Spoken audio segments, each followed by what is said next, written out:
Yeah. 20th anniversary Motswako Republic, Motswako Mantaha. 20 years in this game. 20 years pushing. 20 years of Motswako. The way you love it, the way you know it. I need you. Yeah, it's like Operation Talk It Up, Motswako-tation, fuck shit up.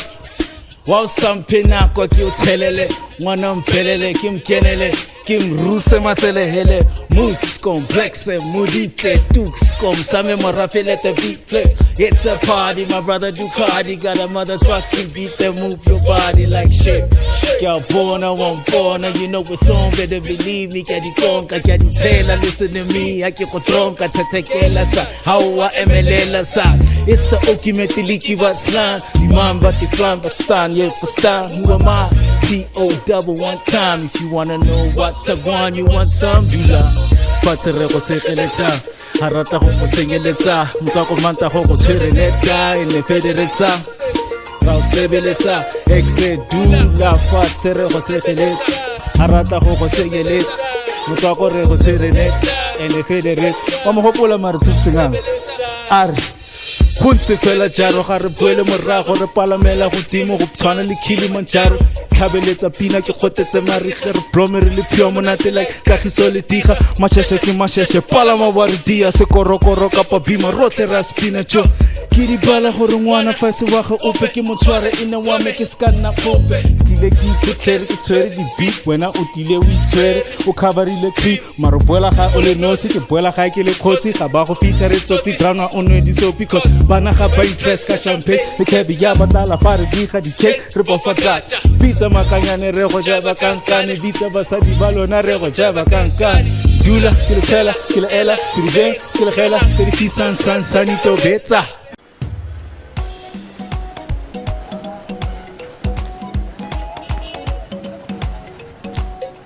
gona kongwe o ka utlwangwe le ditsettatso ya gaetsho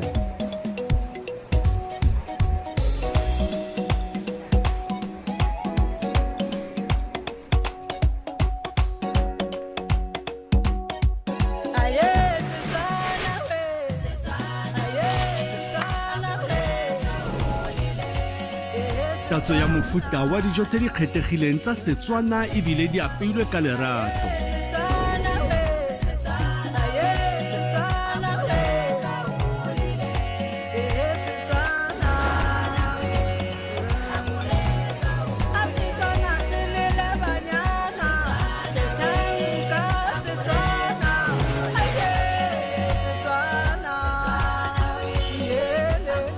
kotsa mathe go le menko monate e ke tatso go tswa go galowe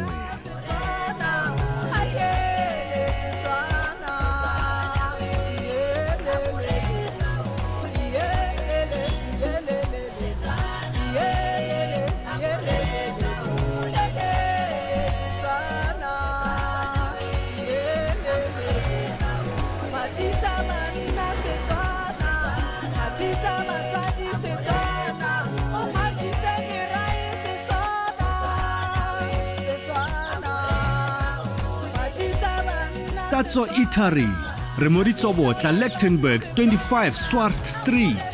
Tla o iponele mofago kana kgoba kgetsi re go tekele tafole mo Tatso Eatery.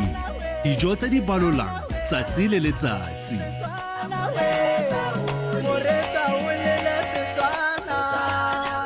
Towdee Mac!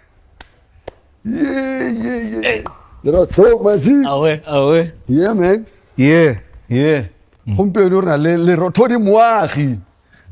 gentleman has been doing amazing things. Lecturer or lecturer. Ha bua le wena wa ruta o sa war. And o mo Motswako mantaga re utlo gore ruta, re tlo go tuta tse dintsi mo gene and follow his journey gore from back then to now what he's up to. And yeah, he's done radio, he's done so many things. Welcome Towdee Mac. AKA Shot My Dollar. What's that so? Easy to say that. Monkemedi. Hey. Ke nna la ke itse dina la go le le heletse.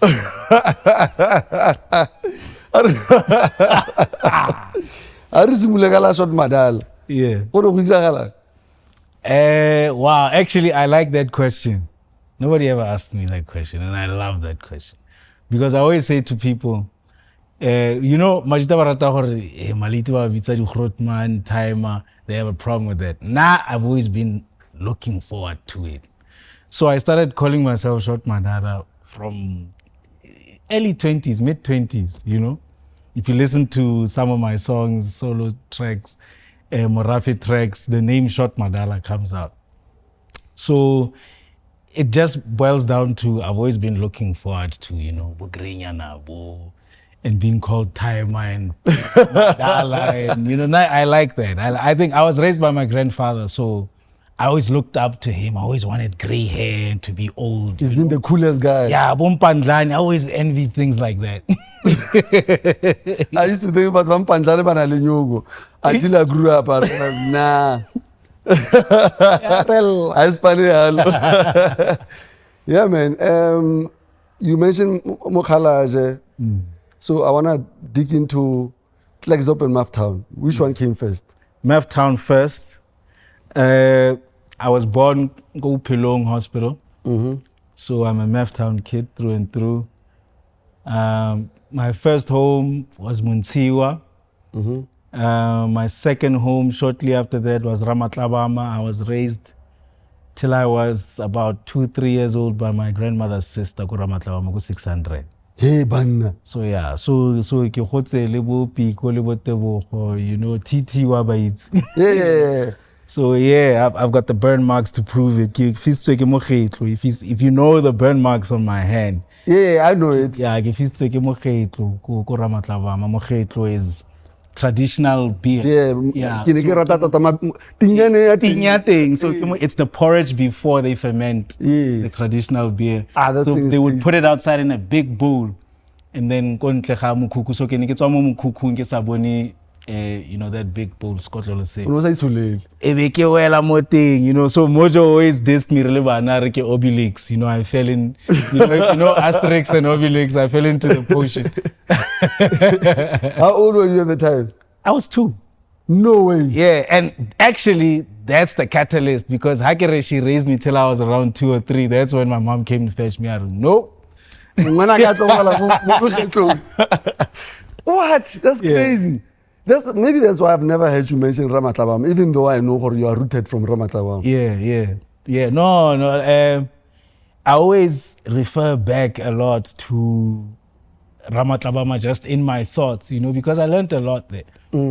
I learned a lot there, man. And I think it's the reason why I could relate with my cousin Mo too. Because so, you know, growing up, we were very tight, like very close. Based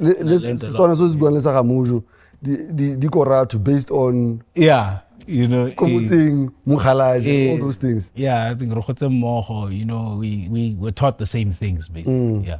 All right, cool. So, Komunsiwa clearly bumped into Prof somewhere.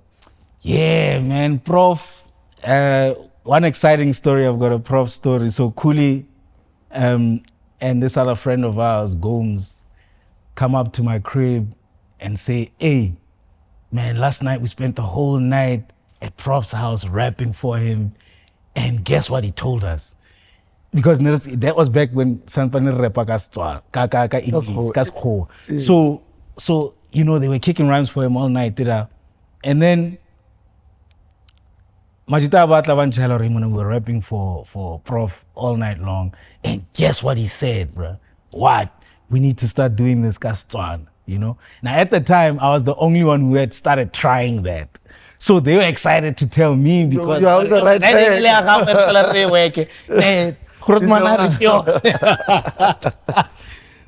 So yeah, man. So that's when we started. I mean, that's how far back my Tamika Papaladala verse, the whole thing goes. It goes as far back as 1996. That's how old that verse is. So when we finally released, that verse was 10 years old. And it was still premium money. Yeah. I mean, break it down. Hazardous Move, Khuli. Yeah. That comes from a verse I wrote in high school in detention. Why were you in detention? Because I was writing rhymes in class. Kate homework ke wena o busy ka di-drive. Yeah, no, I mean, ha batsadi ba rona ba re isa ko di-model scene, they thought, you know, Re bantsha ko kasi. yeah, re bantsha ko kasi. Kante yo, ha re fitla da mfeto bana ba bongamla ba irela matitjhere makaka, ba bangata ka dipampiri ba ba roga. So whatever our parents thought we were going there to learn was not it, bro. Listen, Gamola. Yeah, re tsa ho ithuta makaka ra. Wow, man. So music, at what age did you think, okay, I like this?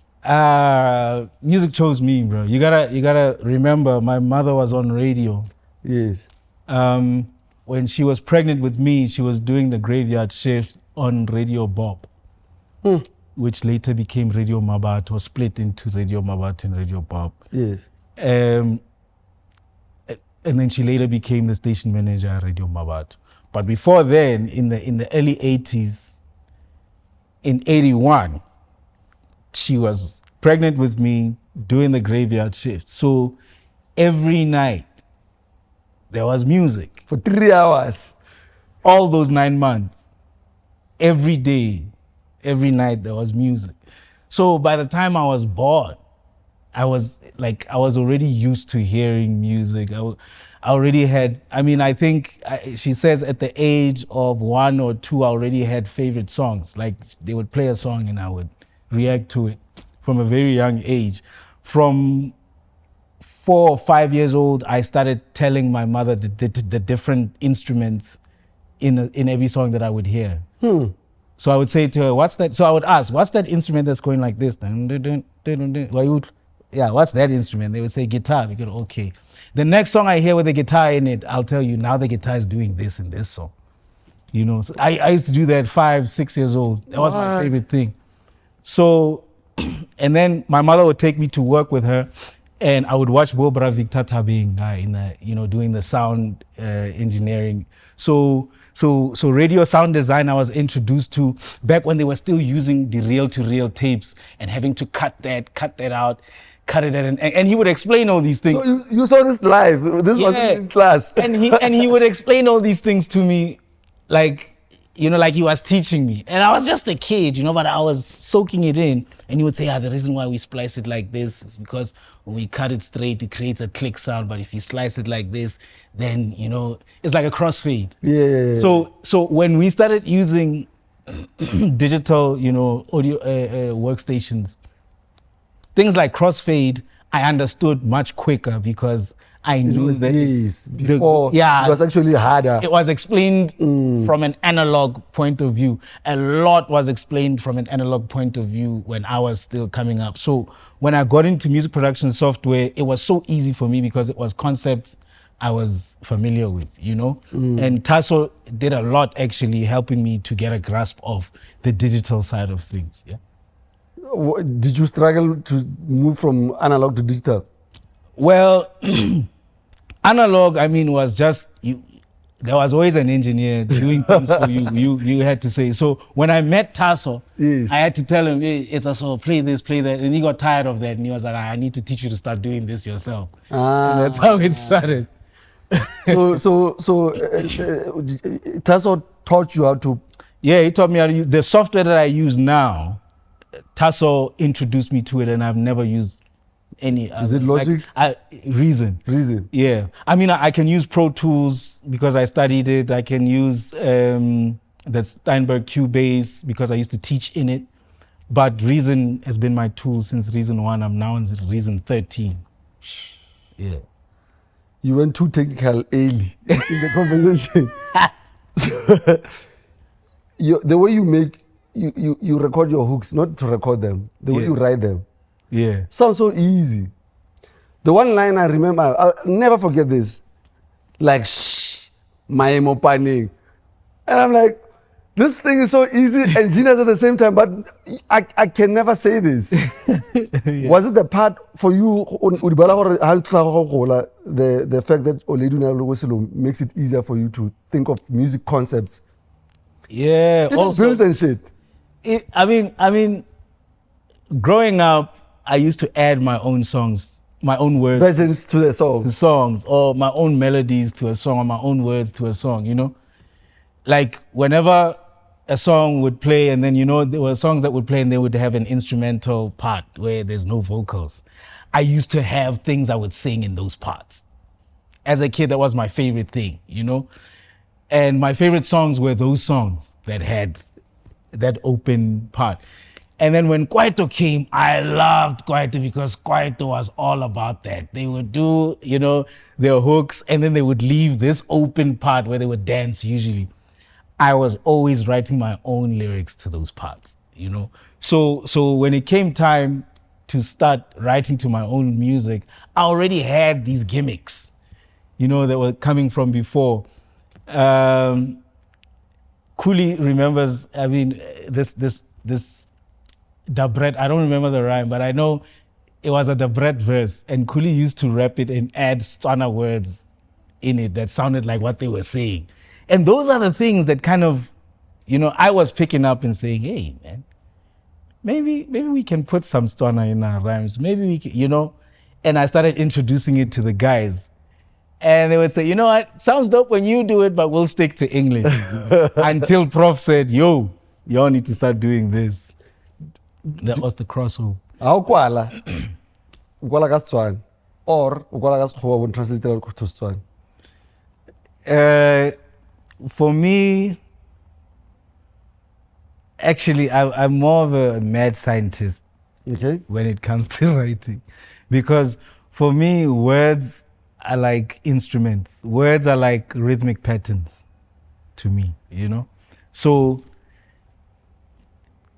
I first decide, okay, this rhyme is going to be 30% English, 70% Tswana.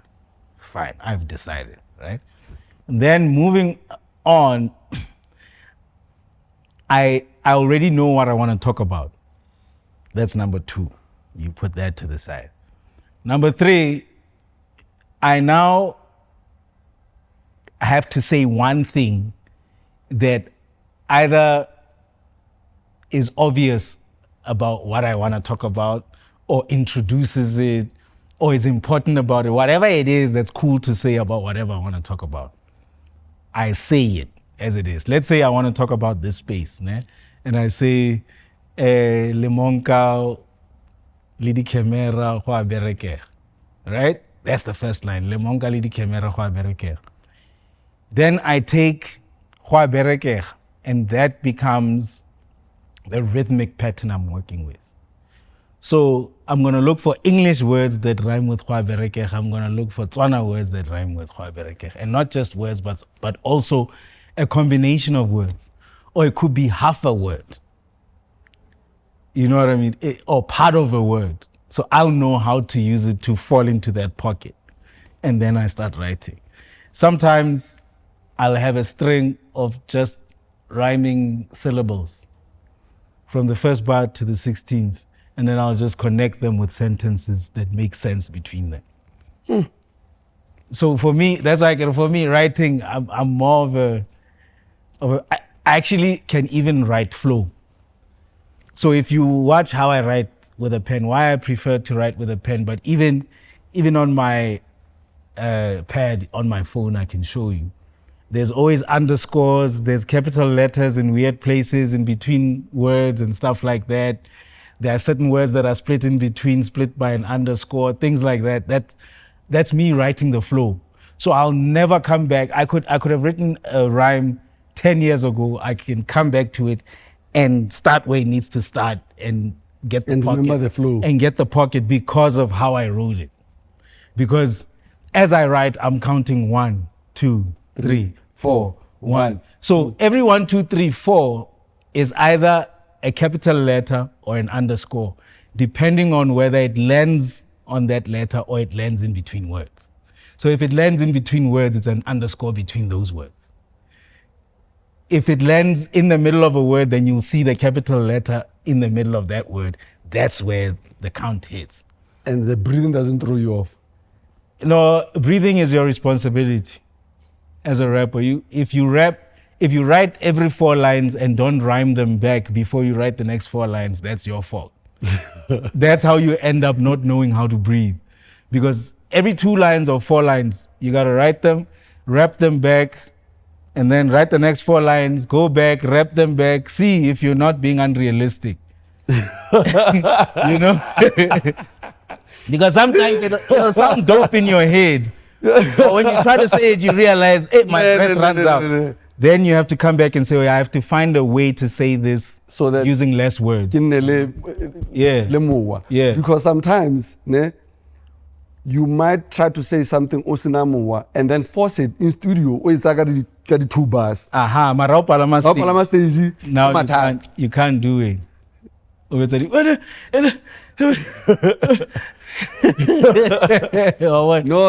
getting so right now. and the thing about, you have to be a lover of language, Happy, because you have to know how to say the same thing in different ways. You have to know how to say the same thing using less syllables. Or sometimes you need more syllables to fill a space, but you can't say more than what you want to say. So, you know, there's do not, there's don't, there's, as a matter of fact, there's matter of fact. So now you start to use colloquialism and grammar to now decide what rhythm you want to, what pocket you want to fall into. You see? So, I mean, take Desiigner for example. I like to use in my, you know, I'm a teacher, so yeah, I like to use rappers like Desiigner with my students, and I say, you listen to Desiigner, you can't hear what he's saying because he's not speaking grammatically correct English, right? He's not saying, I have got broads in Atlanta. He's saying, I got broads in Atlanta. Okay? He's not saying my white A6 looks like a phantom. He's a Y6, phantom. You know what I mean? There's another song of his, Timmy Turner. I think I like that track. Where he's standing up and... Right? Yeah. Now, like, do you know what he's saying? What he's talking about. Right? He's talking about a boy, Timmy Turner. Something like, wish he could go for a burner, which is a gun, to kill everybody walking. No ways. He knows that his soul is in the furnace. He knows that his soul in the furnace. No ways. Timmy Turner. That's for me. For me, that song is the one emotional hip hop. I never thought there were guns. He be wishing for a burner. He's looking for a gun. Timmy Turner. He be wishing for a burner to kill everybody walking. He know that his soul in the furnace. He knows that he's going to hell already. But listen to how Desiigner says it. Timmy Turner. He be wishing for a burner to kill everybody walking. He know that his soul in the furnace. Find bitch on BET.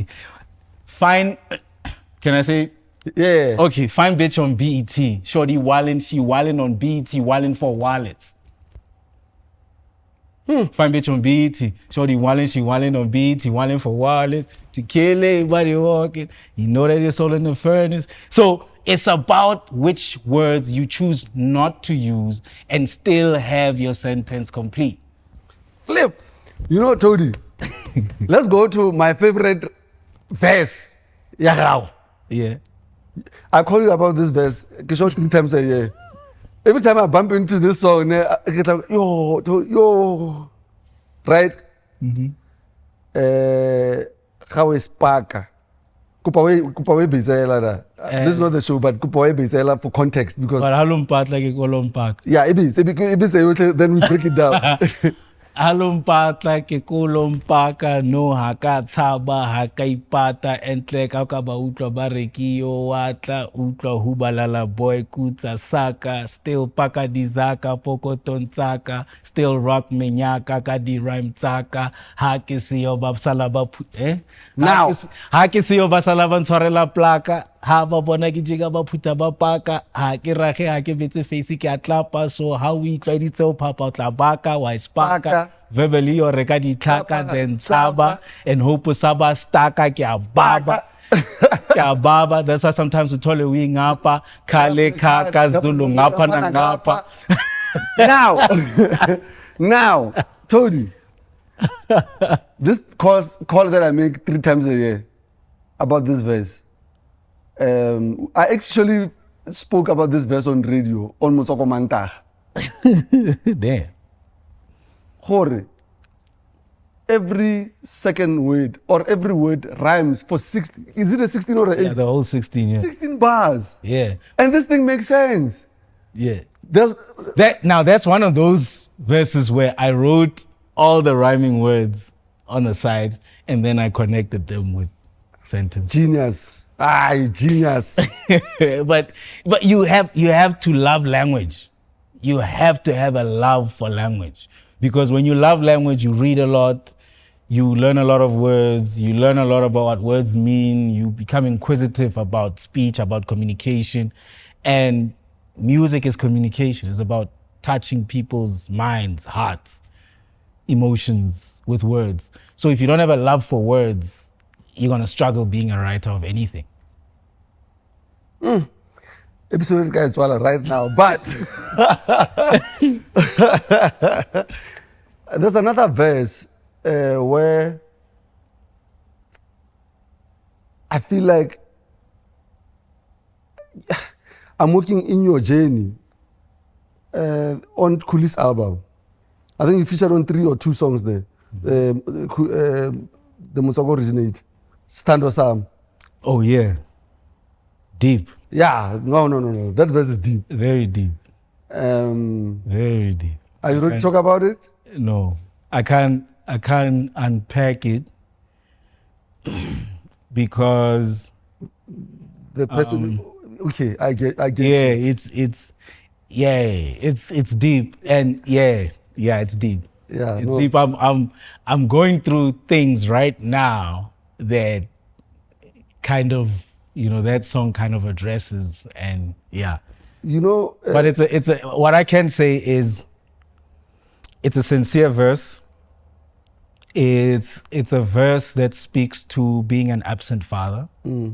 It's a verse that speaks to being an open book, to your loved ones. Yeah, that's as far as I. Jabba used to say sometimes the things that you write about will eventually happen to you. Do you believe in that? They haunt you. Yeah. Mojo says the revelation is a curse. Yeah, that's what he means when he says that. Because we've always believed that when we write, we're revealing, So that's what Mojo meant by the revelation is a curse. Because, I remember when we were kids, we used to listen to a lot of Bone Thugs and whatever, so music that talked about weed, even though we weren't smoking. So we would have a weed song, even though we weren't smoking it. Well, guess what? So yeah, the revelation is kind of a curse, there's a lot that you do talk about in your songs before they happen to you. Jabba has seen a lot of that, because Jabba was very abstract and creative with his lyrics, But a lot of things he said were very prophetic, and it took him a while to realize that, So yeah, man, it's true. What you write, eventually, it's Murphy's Law, It's the power of irony. It always comes and creeps up at you. The other day, there was something was happening. I know it's irrelevant, but the name of the person and whatever was going on, it was like I was looking at this situation like, your parents called you this, Lina Levike Serum. Yeah. Yeah, it's the same concept. Your name is this, and then look at what's happening today. The revelation is a curse in that way, So, in terms of right now as a father and a married man, do you write consciously about topics that, hey, no, hey. Don't be a coward for topic. I always say. And when he sent it to me, he said, "H dog, I know, you're a married man, but I listened to this song and I just hear your flow on it, So I listened to the song. It's about going out with girls, having a good time and boozing and whatever. And I don't drink much. I don't like booze much. And, I'm a married man. but I didn't shy away from doing the song. So on my verse, I talk about I'm chilling at home. This nigga calls me up, okay, sharp. I oblige, Ravaya, you know, and then he's with these chicks, Barbarata sound yaka, okay, cool. But what this one doesn't know is Kimulatila friend zone, because I don't play those games, you know. But we're going out, we're having a good time, and then and that was my verse. That's coping out. No, I'm saying, like, yeah, I can talk about Banyana Livyala, but I can talk about me in that space. Yes. You know what I mean? And what I would do in that space. So instead of saying I wouldn't do a song just because the title is Banyana Livyala, talk about what you would do in that space. Talk about being the party pooper there saying you want to go home and, you know, you don't want this chick, you don't want these girls, you love your woman. Ish Banyana Livyala. You know what I mean? Like, that's your thing. PlayStation. You know what I mean? Like, so don't ever shy away from topic. You can still tell your story under any topic. You mentioned Jorge, you were born into music, or music chose you. Yeah. And as I was trying to do research about, I'm like, I have to talk to Towdee about things that I don't know, right? Yeah. And I found out that, yes, what you spoke about, Oledi Naspana Radio Bopo, your uncle is a poet, go America. Like Mojo is your cousin or brother, Mojo's mother and your mother sisters. Yeah. Khuli Chana Le Mojo are cousins. What's going on? Mojo, yeah. I went to primary school with KG. KG and I were primary school best friends, actually. Not just went to primary school together. Snap. Yeah. We sat together, Komorao, standard 4. Did any of these things influence your music or how you move? You know, oh no, I mean, KG could have moved this way, or... Yeah, man, we pretty much raised each other, you know. We grew up together. Every childhood memory of mine either has Mojo in it, Khuli in it, or KG in it.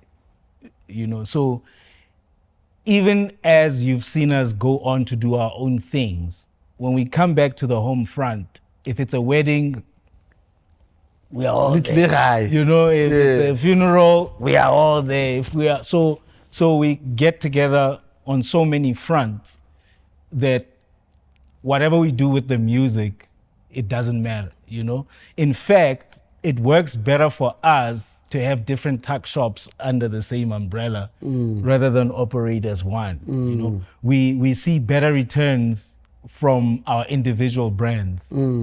All of us, like I make more from the Khuli Chana brand than I do from the Morafe brand. You know, like we benefit, all of us benefit more from the individual brands, you know. And so when you see it being kind of difficult to bring a Morafe project to fruition, is we are still, you know, like... Or you know what? Like, man, our bread is buttered there. Does it make sense? You know, I mean, think about it this way. Khuli gets a Bawan deal, we eat. Khuli gets a KFC deal, we eat. Khuli gets a Absolute deal, we eat. You get what I'm saying? So we're making more from the individual brand.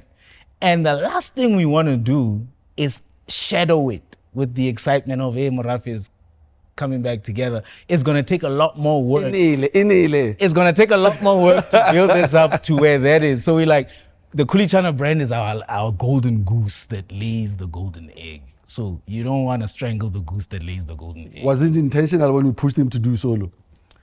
About this like, same topic? He didn't want to go solo.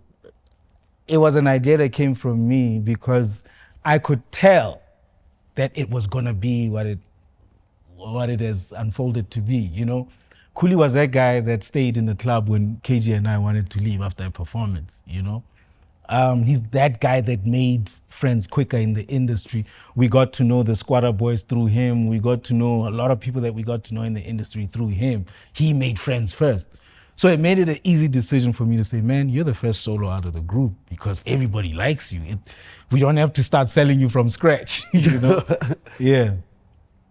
So that's how it went down. So basically, in short, I in retire. No, I mean, we're almost done. I can tell you that. Oh, yeah, okay. yeah. I always say to people, it's not that we're not working. Don't take it like that. It's just we haven't been prioritizing it. But this year, it's 20 years of Maruapula, 20 years of Mafoko Army, 20 years of YB8 Northwest, 20 years of Motswako Republic as we know it. So there's something very special happening this year. And that's why you see me releasing a lot of music. It's in preparation for, like if you're a Motswako lister out there, make a lot of music this year. It'll help. So that's all I can say. No. I guess this is happening at the right time so that people can just align and know how bigger things are coming. Yeah, definitely. And then you mentioned in the family, there's someone that I always see kumanyano le go diphitlong tsa go galone. Kabelo Mabala. Yeah. Because I think it was Kabelo, his late father was cousins with our mothers, right? Because my grandmother and Kabelo's granddad were siblings, I think. Yeah. So our parents were cousins, and then we were second cousins. Yeah. So we second cousins with Bugalav. Yeah. You see what I mean, Kabra? This music thing. Yeah. And we grew up in a family where because Malome was in exile, and we grew up in Buputatswana, we were taught to keep quiet about relatives we have outside of Buputatswana that are fighting for freedom struggle. So we got so used to it that we got used to not telling people that, hey, by the way, I'm related to so and so. Hey, by the way, we don't tell about who we are. And then when did the move to Klerksdorp happen? Moved to Klerksdorp happened when I was 15. It's around 96. When we moved to Klerksdorp, that's when I go to Poch Boys High. When I go to Poch Boys High, Mojo goes to Granville, and we start making music over the phone. How is that even possible? Because we landline in Agormus. Yeah, so at hostels there would be these telecom tiki boxes. Yeah. So we used to buy these phone cards. We used to jippo the phone cards. If you come from my if you come from my era, when I do this, you know what I'm talking about. So we used to talk for hours. Mojo and I, he'd be on the other side like, Emon, Bona, that new Tevin Campbell instrumental, Kibone Musica has the single, so we can get the instrumental of the single. This is the verse I wrote. He does over the phone. Okay, cool. All right, here's the hook. We used to do this over the phone. So when we meet, Kadi Holiday, when we meet back home, it's like a rap competition or there's a beauty contest or whatever. There's a show we're performing at. We would be meeting on stage, backstage for and we'd still get on stage and kill it because we are well rehearsed over the phone. That's how Nalimojo Nerdi like Tamika Papaladala actually is a line from a chorus. Till the break of dawn, come on, Kimotsa, come on, Lemate, come. Kimotsa. And when I'm like this hook is coming to me. And this is where this Tamika Papaladala verse comes from. Right? And the song was called Tamika Papaladala. And we went on to do it on our demo, our first Morafe demo, which is a demo tape I found, a TDK tape I found in the rubble. I mean, you found it now? I found it, yeah. A Morafe demo? Yeah, a couple of years ago I found it. So I framed it. I gave it to Khuli for his 40th birthday, and I said, this is an NFT, don't lose it. So yeah, so that Tamika Papaladala song is in that tape. Damn! How were you recording demos then, actually? Yeah, man, I mean, we would take one of these, you have the instrumental on one side. Mm-hmm. Can I pick that up? Yeah. I want to show you how we did this here. This is the first time I'm able to demonstrate this like this.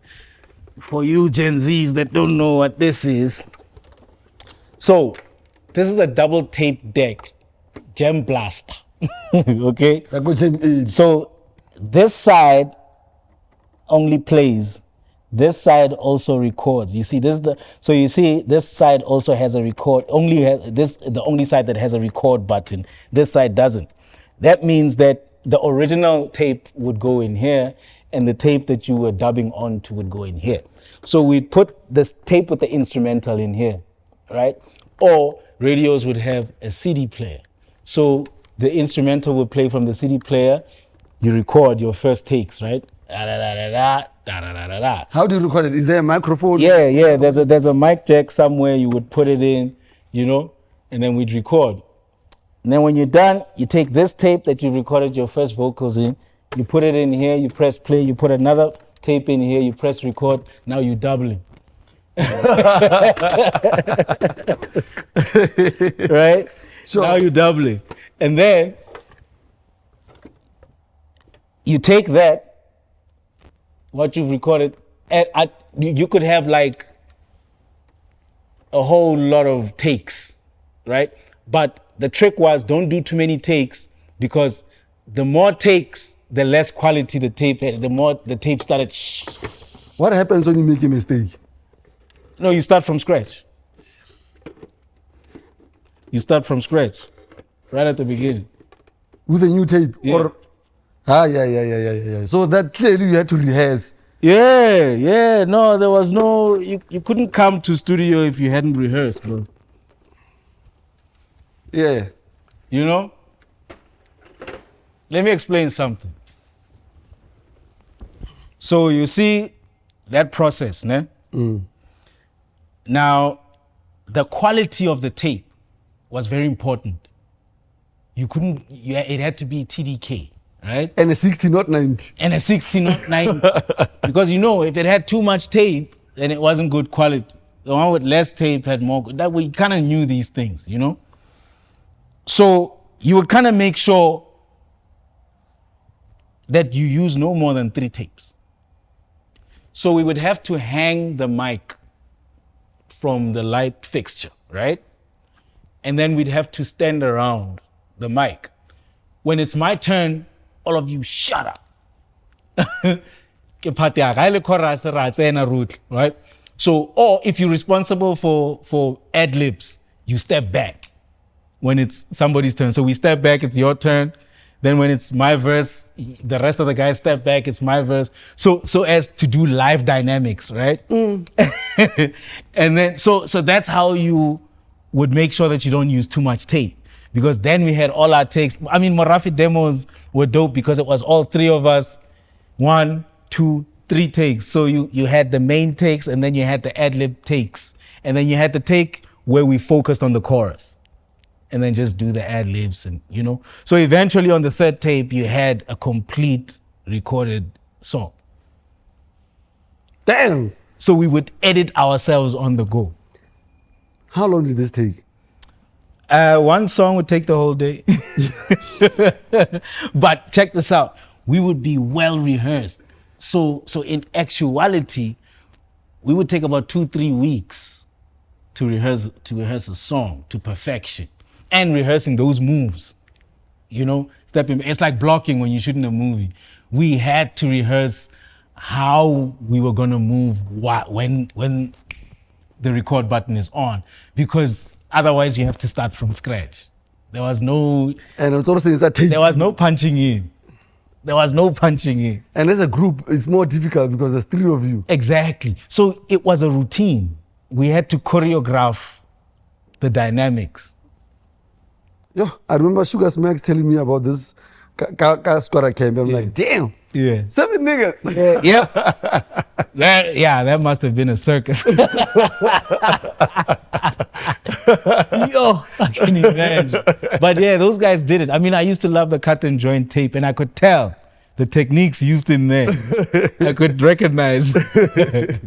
Yeah, man.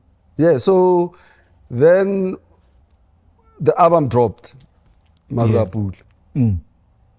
And what transpired then? I mean, did you see the change or you are in, or you are famous, you guys are famous, but the dough is not rolling in, or Yeah, you know, when I started to have a bit of a qual for Tasso, lads, you know, I mean, when you come to realize things like, yo, I produced on Marua Pula, Tasso got paid, I didn't get a cent for that. Okay.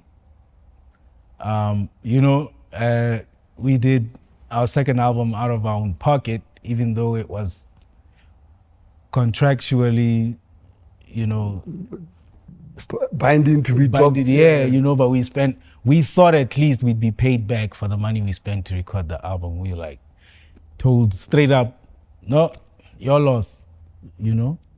But it's not like you guys were putting us in studio, you were benching us. If we didn't do that second album, it would have never existed. We would still be owing you a second album, right? And then they come to realize what they thought was a 3-year album was actually a 2-year album. 2 years, 2 albums. Then Yeah. they're not obligated anymore. Yeah, then we were done, you know. So the reason why it's taken so long to do the third album is because the third album is to be done outside of the infrastructure of a record label. So we weren't too quick to do that because it was going to be a decline nonetheless. Like Morafe had been administered by a fully fledged company that had been running for years, and now we were not about to go independent with a third album. So we said, you know what? Let's start from scratch with a brand new brand. And that's how the Khuli Chana brand was born.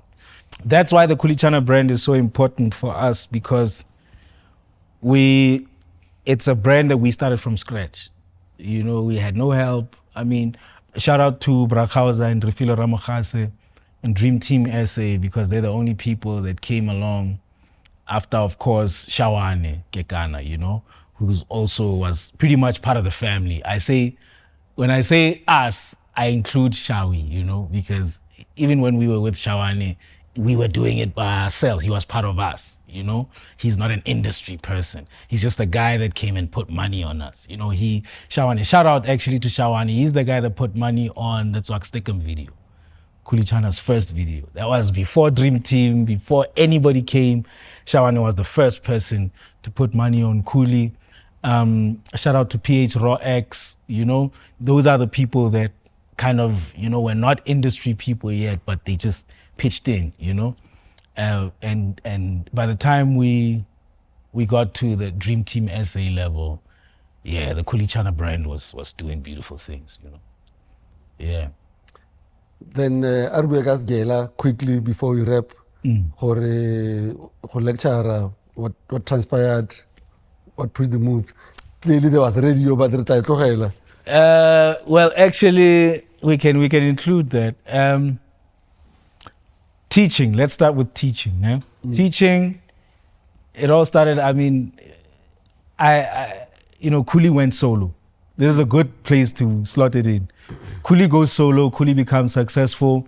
KG starts working with Jeba with the band. So the guys got things that they're doing. I need to find something I'm doing.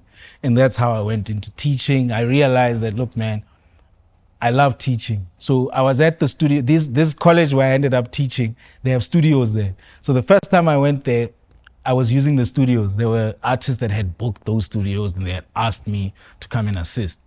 So, you know, obviously as I'm being introduced to the guys that work there, they tell me, man, this is also a school, whatever. So a couple of years later, I see, you know, an advertisement, yo, there's a post, what? Occupation, a lecturer in music production. So there's no qualification in music production. So I was like, they're definitely not looking for credentials, because I want to ask music production, right?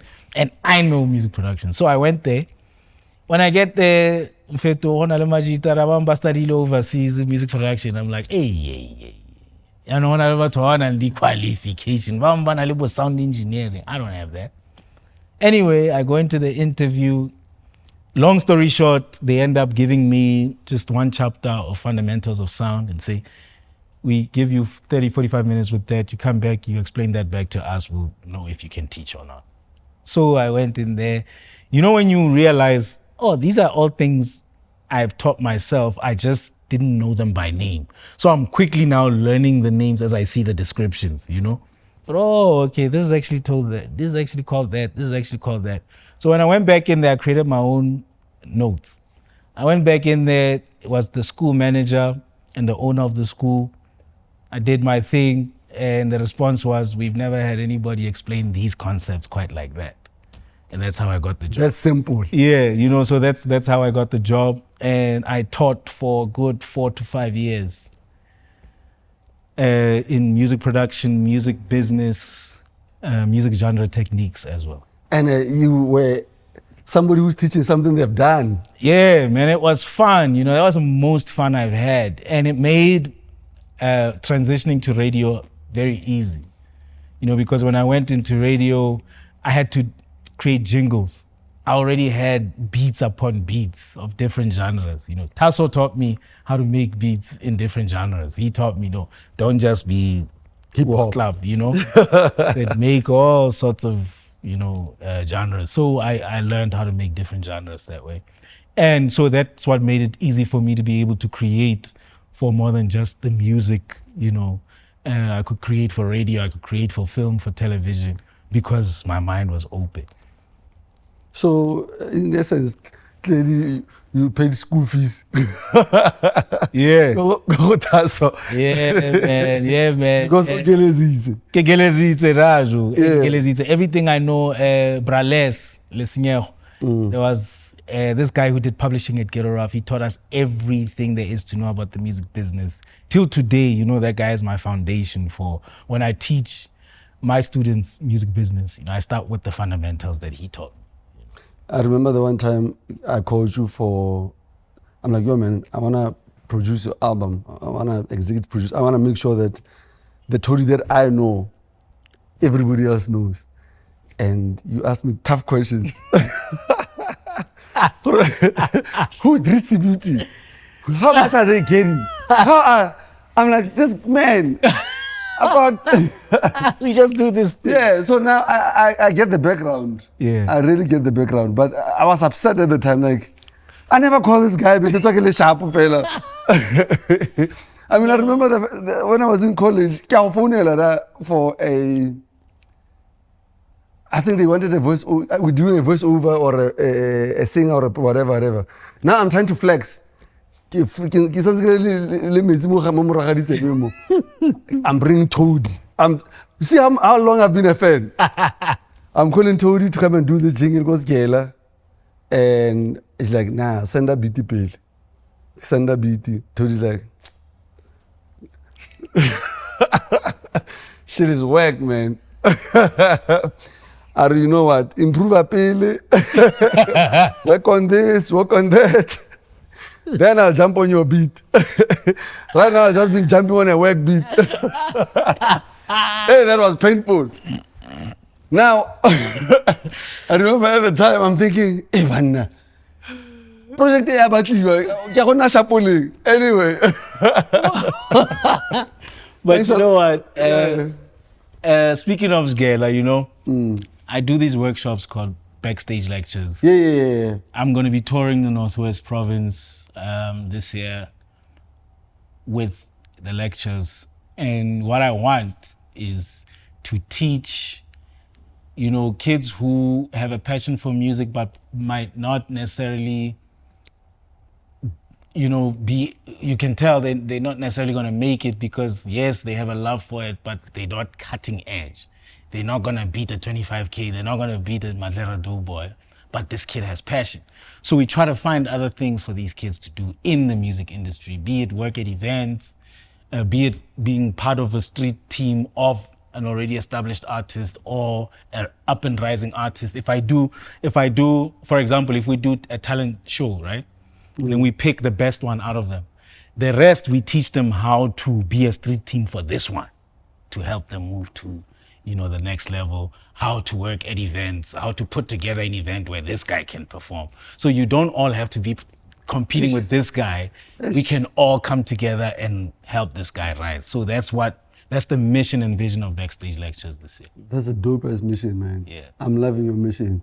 Towdee, you are obviously a teacher, and like I said, thank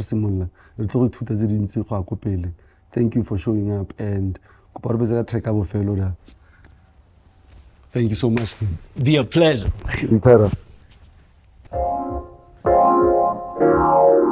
Yeah. You know, I go by a lot of names. Some of you know me as Towdee Mac. Some of you know me as Shot Madala. But today, you'll recognize me as Mr. Magnificent, cause the vibe is nice and easy, easy. And I ain't just so pleased that you listening. Look how wonderful this is transitioning. You're now rocking with Mr. Magnificent. The vibe is nice and easy, easy. And I am just so pleased that you listening. Look how wonderful this is transitioning. You're now rocking with Mr. Magnificent.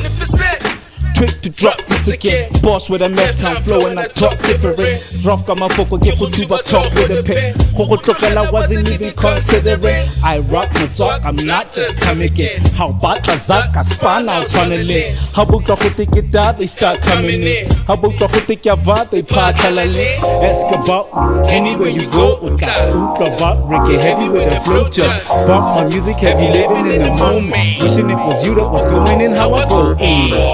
But I don't talk a lady problem. Really la tell them moving it is okay. Got a new move, my baby, you can show them. If you knew who you rockin' with, you would know that. Vibe is nice and easy, easy. And I am just so pleased that you listening. Look how wonderful this is transitioning. You're now rocking with Mr. Magnificent. The vibe is nice and easy, easy. And I am just so pleased that you listening.